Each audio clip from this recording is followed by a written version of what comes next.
राज्यसभा चुनावों के दौरान हिमाचल प्रदेश की कांग्रेस की सरकार में जिस तरह की उथल पुथल और एक तरह से क्रॉस वोटिंग देखने को मिली थी, उस बगावत का परिणाम आज ये निकला है। जितने भी बागी विधायक थे और साथ ही साथ निर्दलीय विधायक, उन्होंने आज दिल्ली में भाजपा मुख्यालय में भाजपा की सदस्यता ग्रहण की है।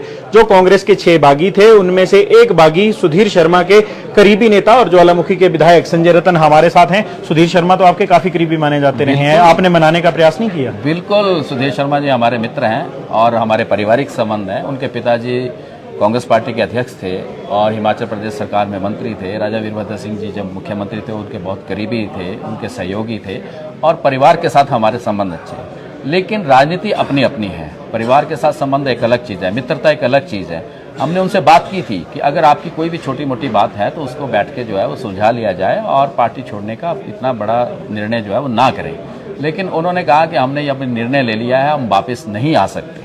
तो ये निर्णय उन्होंने अपने व्यक्तिगत तौर पे लिया है, इसके बारे में मैं कुछ नहीं बोल सकता। ये जो इतने बड़े पैमाने पर बगावत देखने को मिली है, आपकी पार्टी के 6 विधायक आपसे टूटकर चले गए, आपको क्या लगता है बगावत के पीछे सिर्फ वो 6 ही लोग दोषी हैं या फिर पार्टी और सरकार के स्तर पर भी कुछ कमियां रही हैं? देखिए, हम इंसान हैं, व्यक्तिगत इच्छाएं बहुत ज़्यादा होती हैं। हर इंसान की व्यक्तिगत इच्छा जो है वो बहुत ज़्यादा होती है।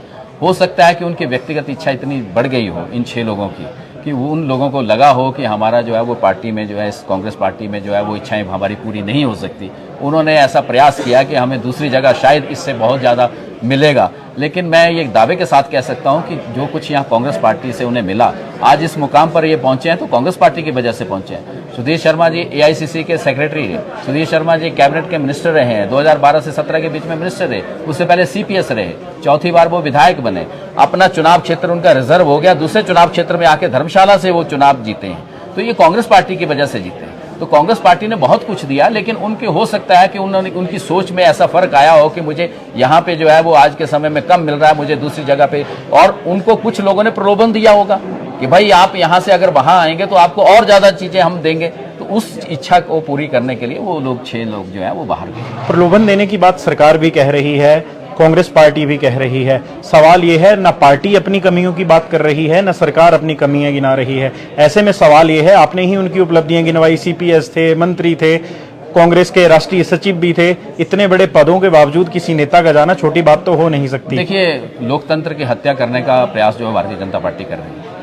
अगर लोकतंत्र की हत्या करने का प्रयास नहीं किया जाता तो 27 तारीख के बाद वो लोग कहाँ थे, कहाँ, किस होटल में रह रहे थे, उसका खर्चा कौन कर रहा था, कहां से कैसे आ रहे थे? अगर वो शिमला में 2 बार आए तो कैसे आए? हेलीकॉप्टर से आए। उस हेलीकॉप्टर का खर्चा किसने दिया? ये सारी ही भारतीय जनता पार्टी ने मैनेजमेंट की है कि कांग्रेस पार्टी की सरकार को अस्थिर किया जाए, लोकतंत्र की हत्या की जाए, सरकार को तोड़ के वो सरकार को बनाना चाहते हैं, अपनी सरकार को बनाना चाहते हैं। पर उनके मंसूबे जो है वो पूरे नहीं हो सकते, क्योंकि कांग्रेस पार्टी के पास अभी भी मेजॉरिटी है, अभी भी हम जो है मेजॉरिटी में है और कांग्रेस पार्टी की सरकार जो है वो कायम। वो लोग तो एक और बात कह रहे थे, वो लोग कह रहे थे हम 5 स्टार होटलों में पहली बार नहीं रुक रहे हैं, हम तो पहले भी रुकते हैं। परंतु मुख्यमंत्री ये बताएं कि मुख्यमंत्री चंडीगढ़ में जो सरकारी भवन है वहां क्यों नहीं रुकते, उनको दूसरी जगह का रुख क्यों करना पड़ता है? देखिए, कोई भी आदमी कहीं भी रुक सकता है, हर आदमी की अपनी हैसियत होती है, उस हैसियत के मुताबिक अपनी, अगर मेरी पॉकेट में पैसे होंगे तो मैं तभी रुक सकता हूं। तो अगर वो रुकते हैं तो उसमें कोई संशय नहीं है, लेकिन इकट्ठे रोकना एक अलग बात है। वो व्यक्तिगत तौर पे कभी बाहर जाते हैं तो 5 स्टार में रुकेंगे, 7 स्टार में रुकेंगे, वो अपनी उनकी व्यक्तिगत इच्छा है। लेकिन आज वो इस चुनाव के बाद सबके सब लोगों को, 9 के 9 लोगों को एक होटल में रखना, वहां पे जो है वो प्रश्न चिन्ह आता है। और उनको ट्रैवल करवाने के लिए गाड़ी ना लेके, वो अपनी गाड़ी ना लेके, दूसरे की गाड़ी ना लेके वो हेलीकॉप्टर से आ रहे हैं, वो एक प्रश्न चिन्ह है। तो उसके ऊपर हम ये कह सकते हैं कि भारतीय जनता पार्टी हमारी सरकार को अस्थिर करने का असफल प्रयास कर रही है। हेलीकॉप्टर को लेकर तो एक और चर्चा है, अभी वो लोग दिल्ली से शिमला आने वाले हैं, हेलीकॉप्टर स्वाभाविक तौर से खाली जाएगा नहीं, 3-4 सीटें तो वो अभी भी लेकर चले हैं, जिनमें से एक चेहरा आप भी हो सकते हैं। नहीं, हमें तो कतई नहीं हो सकता। मैंने पहले कहा, जब चुनाव नहीं हुआ था हमारा, उस वक्त भी ये चर्चाएं चल रही थी, चुनाव से पहले भी चल रही थी। जब हमें कांग्रेस पार्टी ने टिकट नहीं दिया था, उससे पहले भी ये चर्चाएं चल रही थी कि ये लोग जा रहे हैं, वो लोग जा रहे हैं। आज भी ये चर्चाएं चल रही हैं कि ये लोग जा रहे हैं, वो लोग जा रहे हैं, पर इन चर्चाओं में कोई सच्चाई नहीं है। ये सिर्फ भ्रम पैदा करने के लिए, ताकि दूसरे लोगों को ये लगे कि ये भी जा रहा है, वो भी जा रहा है, ये भी जा रहा है, ताकि उथल पुथल जो है वो प्रदेश में बनी रहे। एक बात की नाराजगी को लेकर और एक बात पर अड़े होने का प्रमाण तो आपका भी मिलता है। कुछ लोग कहते हैं कि संजय रतन सीधा सीधा मना कर देते हैं, मैंने चीफ व्हिप नहीं बनना है, मंत्री बनाना है तो ठीक है। ऐसे में आपको नहीं लगता कि? मैं संगठन का आदमी हूं, और मैं संगठन में काम कर चुका हूं। एनएसयूआई में हमने काम किया है, युवा कांग्रेस में काम किया, कांग्रेस में काम किया और मेरी पृष्ठभूमि कांग्रेस पार्टी की है। मैं स्वतंत्रता सेनानी परिवार से, मुझे पद की कोई लालसा नहीं है। मैं पिछले 40 साल से सरकार के बीच में ही रह रहा हूं, परिवार भी मेरा सरकार में रहा है और मुख्यमंत्रियों से भी मेरी क्लोजनेस बहुत ज़्यादा रही है। मुझे पिछले मुख्यमंत्री राजा वीरभद्र सिंह जी का बहुत आशीर्वाद रहा है जब कांग्रेस पार्टी की सरकार थी। आज के मुख्यमंत्री मेरे सहयोगी हैं, मेरे सहपाठी हैं। हम लोगों ने इकट्ठे जो है यूनिवर्सिटी में क्वालिफिकेशन लिया है, हम इकट्ठे लॉ ग्रेजुएट हुए हैं, हम बचपन से इकट्ठे एनएसयूआई में हमने इकट्ठा काम किया है, युवा कांग्रेस में इकट्ठा काम किया है, कांग्रेस में हमने इकट्ठा काम किया है और पड़ोसी भी हैं।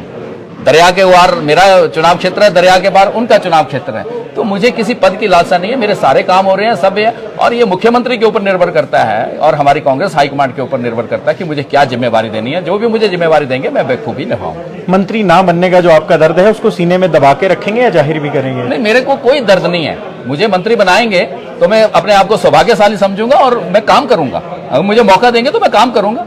और मैं विधायक हूं, विधायक होने के नाते वो मंत्री मुझे बना सकते हैं, लेकिन ये प्रेरोगेटिव मुख्यमंत्री और हाईकमांड का है। अब 6 सीटों पर उपचुनाव होने जा रहे हैं, 3 की अभी घोषणा नहीं हुई है। क्या लगता है पार्टी जीतेगी? बिल्कुल, कांग्रेस पार्टी संगठित होकर चुनाव लड़ेगी। एक चुनाव क्षेत्र तो मेरे चुनाव क्षेत्र के साथ है, मेरा चुनाव क्षेत्र मेरे साथ लगता चुनाव क्षेत्र है और उसमें 8 पंचायतें जो है वो मेरे चुनाव क्षेत्र से कट कर गई हैं। मुझे वहां की वास्तविक स्थिति का पता है। कांग्रेस पार्टी उस चुनाव को जीतेगी। और हमीरपुर में मैं पढ़ा हूं, मैं हमीरपुर का एनएसयूआई का प्रेसिडेंट रहा हूं, जिला अध्यक्ष रहा हूं मैं हमीरपुर का। मैंने कॉलेज का, मेरी सारी एजुकेशन हमीरपुर से हुई है, तो मुझे हमीरपुर की राजनीति का भी पूरा पता है। तो मैं निश्चित तौर पर यह कह सकता हूं कि कांग्रेस पार्टी संगठित होकर चुनाव लड़ेगी। हमारे में कोई मतभेद नहीं है, कोई हमारा मनभेद नहीं है। हम लोग इकट्ठे होकर चुनाव लड़ेंगे और 9 के 9 चुनाव जीतकर हम जो है वो कांग्रेस पार्टी को और संगठित करेंगे। जो बागी भाजपा में आए हैं उन्होंने आज एक और बड़ा दावा किया है। उन्होंने कहा है ये सियासी घटनाक्रम, सियासी उथल पुथल अभी समाप्त नहीं हुई है।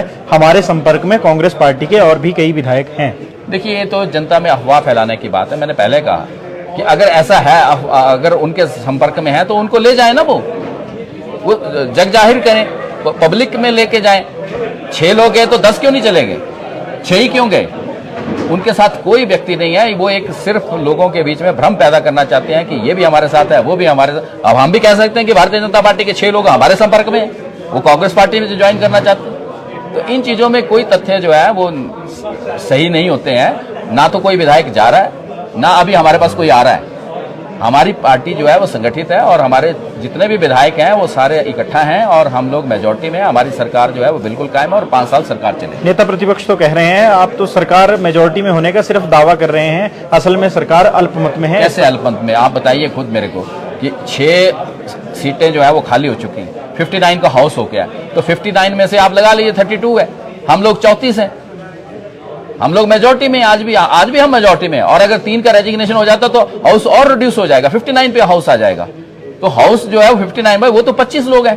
25 लोग जो है वो मेजॉरिटी में हो गए और जो 34 लोग हैं वो माइनॉरिटी में हो गए। विपक्ष के नेता पता नहीं कैसी बातें करते हैं, मुझे तो उनके ऊपर भी ये आता है कि कैसी बातें करते हैं। चलिए आपसे एक आखिरी सवाल। कांग्रेस की लोकसभा को लेकर 3 सूचियां जारी हो चुकी हैं। अभी तक हिमाचल से एक भी प्रत्याशी का नाम नहीं आया है। जिस तरह से नेता मना कर रहे हैं, सतपाल सत्ती भी पिछले दिनों कह रहे थे कि इनको नेता मिलने वाले हैं नहीं है, चुनाव लड़वाने के लिए किसी को भी चुनाव मैदान में धकेल देंगे, उससे तो बेहतर है कि इनको वॉक ओवर दे देना चाहिए। ऐसी बात नहीं है। कांग्रेस पार्टी मंथन कर रही है। कांग्रेस पार्टी के कई प्रकार के सर्वे होते हैं, कांग्रेस पार्टी उन पे मंथन करके सर्वे को, रिपोर्ट को देख के कांग्रेस पार्टी निर्णय लेगी और बड़ी जल्द आपके पास जो है वो चारों के चारों उम्मीदवार जो है वो आ जाएंगे। हमारे साथ इस सियासी उथल पुथल के बीच चर्चा करने के लिए ज्वालामुखी के विधायक संजय रतन थे। संजय रतन से बातचीत इसलिए जरूरी थी क्योंकि संजय रतन सुधीर शर्मा के भी काफी करीबी माने जाते हैं और जिस तरह से संजय रतन ने खुद भी कहा कि हमारे पारिवारिक संबंध भी अच्छे हैं। संवाद भारत में अभी के लिए बस इतना ही। नमस्कार।